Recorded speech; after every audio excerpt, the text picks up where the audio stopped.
അപകടത്തിൽപ്പെട്ടവർക്ക് സഹായ ഹസ്തവുമായി വയനാട് MP പ്രിയങ്ക ഗാന്ധി എത്തി.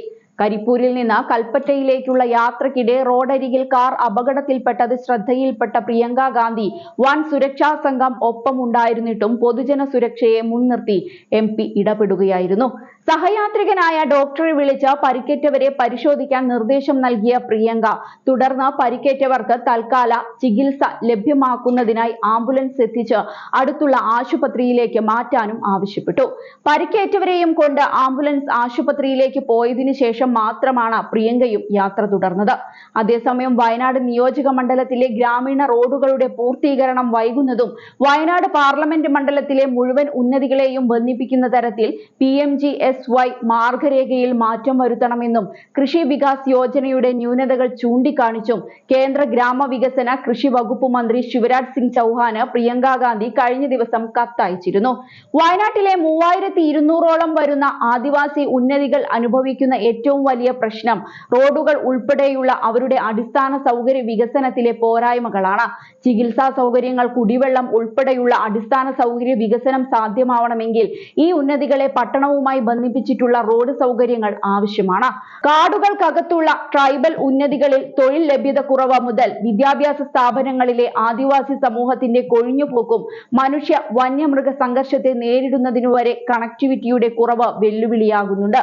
പ്രധാനമന്ത്രി ഗ്രാമീണ സഡക് യോജനയുടെ ഭാഗമായി ആദിവാസി സമൂഹം ആസ്പിരേഷണൽ ജില്ലകളിൽ സാമൂഹിക സാമ്പത്തിക സാഹചര്യങ്ങൾ മെച്ചപ്പെടുത്തുന്നതിനു വേണ്ടി ആദിവാസി സമൂഹം കൂടുതലായി താമസിക്കുന്ന ഗ്രാമങ്ങൾക്ക് മുൻഗണന നൽകണമെന്ന് നിഷ്കർഷിക്കുന്നുണ്ട്.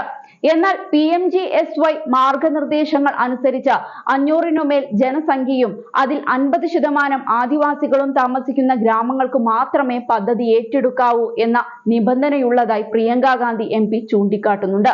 വയനാട് നിയോജക മണ്ഡലത്തിലെ കാടുകൾക്ക് അകത്തുള്ള പല ആദിവാസി ഊരുകളും 100-ൽ താഴെ മാത്രം ജനസംഖ്യയുള്ള ഉന്നതികളായതിനാൽ ഭൂരിഭാഗം ഉന്നതികളും പദ്ധതിയിൽ ഉൾപ്പെടാതെ പോകുന്ന സാഹചര്യമാണുള്ളത്. വയനാടിന്റെ പ്രത്യേക സാമൂഹിക സാമ്പത്തിക വെല്ലുവിളികൾ പരിഗണിച്ച് ഈ മാർഗനിർദ്ദേശത്തിൽ ഇളവ് നൽകണമെന്ന് പ്രിയങ്ക ഗാന്ധി MP കത്തിൽ ആവശ്യമുന്നയിച്ചിരിക്കുകയാണ്.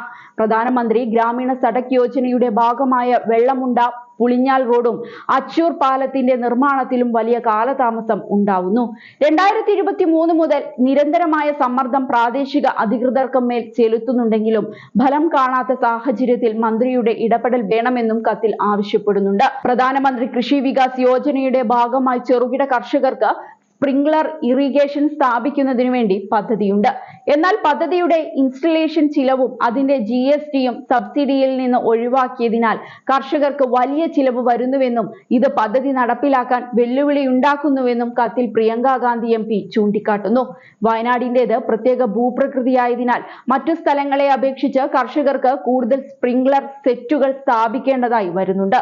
ഉയർന്ന തൊഴിൽ വേതനവും പമ്പ് സെറ്റുകളുടെയും ഇൻസ്റ്റലേഷന്റെയും ചിലവും കർഷകർക്ക് ആകെ ചിലവിന്റെ 70%-ഓളം പണം കണ്ടെത്തേണ്ട സാഹചര്യം ഉണ്ടാക്കുന്നതായും കത്തിൽ പറയുന്നു.